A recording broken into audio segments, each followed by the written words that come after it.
मेरे प्यारे बच्चे, मैं इस समय तुम्हारे पास ही बैठा हूँ और तुम्हारे मन की हर बात सुन रहा हूँ। जो तुम अपने मन में मुझसे कह रहे हो उसे मैं समझ रहा हूँ। मैं देख रहा हूँ कि तुम्हारा चेहरा बहुत उदास है, तुम बहुत मायूस हो गए हो। मैं सब कुछ महसूस कर रहा हूँ जो तुम इस समय महसूस कर रहे हो। मेरे बच्चे, तुम मुझे इतना मानते हो, सदैव सच्चे हृदय से मुझे याद करते हो, तो क्या मैं अपने बच्चे की मन की बात नहीं समझ सकता? तुम्हारे मन में जो प्रश्न उठ रहे हैं उनके उत्तर भी मेरे पास हैं। तुम्हारी जो भी इच्छाएं हैं, जो भी दुविधाएं हैं, उन दुविधाओं का हल भी मेरे पास है। तुम चिंता मत करो, सब कुछ शीघ्र ठीक हो जाएगा।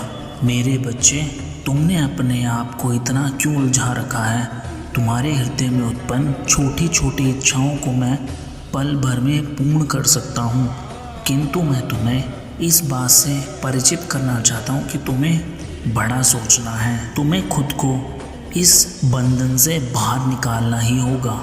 जिस दिन तुमने खुद को ऐसा करने में सफल कर लिया, उस दिन तुम्हारे पास मांगने के लिए कुछ शेष नहीं रहेगा।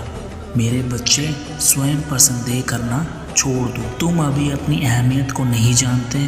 तुम्हारे आसपास के लोग जो कहते हैं उन्हें कहने दो, वह तो स्वयं अपने बारे में कुछ नहीं जानते। मेरे प्रिय, तुमने अपने इस सुंदर स्वभाव और मीठी वाणी से बहुत लोगों का दिल जीता है, और जो तुम्हारी इस अच्छाई को समझ नहीं पाया, तुम्हारे इस सुंदर हृदय को पहचान नहीं पाया, वह मूर्ख है। इससे तुम्हारा कोई दोष नहीं है। इसलिए स्वयं को दुख और पीड़ा मत दो।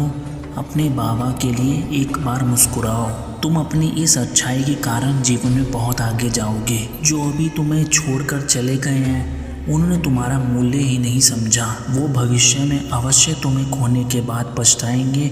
तुम मेरे लिए बहुत प्रिय हो। मैं तुम्हें इतना स्नेह रखता हूँ, तुम्हें अपनी शरण में रखता हूँ। क्या ये तुम्हारे लिए पर्याप्त नहीं है? तुम्हारे अच्छे कर्मों को मैं देख रहा हूँ। दूसरे क्या कहते हैं, इस बात की तुम चिंता क्यों करते हो? जब तुम्हारा रिश्ता स्वयं मेरे से है, तो तुम्हें स्वयं को अकेला समझने की क्या आवश्यकता है? तुम एक बार इस बात की अनुभूति तो करो कि मैं तुम्हारे आसपास ही हूँ। तुम्हारे दुख स्वयं ही आधे हो जाएंगे। तुम समझते हो कि तुम्हारे पास कुछ नहीं है। जो भी तुम्हें अच्छा लगता है वह तुम्हें प्राप्त नहीं होता। हर चीज़ के लिए तुमने बहुत संघर्ष किया है। तुम बस मुझ पर विश्वास रखो। तुम्हारे संघर्ष का एक भी पल मैं व्यर्थ नहीं होने दूंगा। अभी जो तुम्हारे जीवन से गया है उसका साथ इतना ही था। मेरे बच्चे, तुम्हें इस बात को समझना होगा कि जीवन में कुछ चीज़ें हमें कुछ सिखाने के लिए आती हैं। उनका कार्य हमारे जीवन में इतना ही होता है। यदि तुम स्वयं को अतीत में समेटे रहोगे तो एक सुंदर भविष्य कभी नहीं देख पाओगे। इसलिए अपने जीवन को एक नई दिशा दो और आज से उसकी ओर बढ़ने का निर्णय लो। मैं तुम्हारे साथ हूँ। मैं तुम्हें इस दुख से बाहर निकालने में सहायता करूँगा। जब तक मैं तुम्हारे साथ हूँ, तुम्हारे पास कोई कमी नहीं है। तुम सबसे धनवान हो। तुम किसी भी पल अपने मन में इस बात को मत आने देना कि मैं तुम्हारा साथ छोड़ दिया हूँ। मैं तुम्हारे दुख और पीड़ा को नहीं देख रहा हूँ। मेरी दृष्टि सदैव तुम पर है और मैं तुम्हारे साथ कभी भी कोई अन्याय नहीं करूँगा। मेरे बच्चे, मेरी बताए मार्ग पर चलने का प्रयास करना। तुम्हारा कल्याण हो। ओम नमः शिवाय।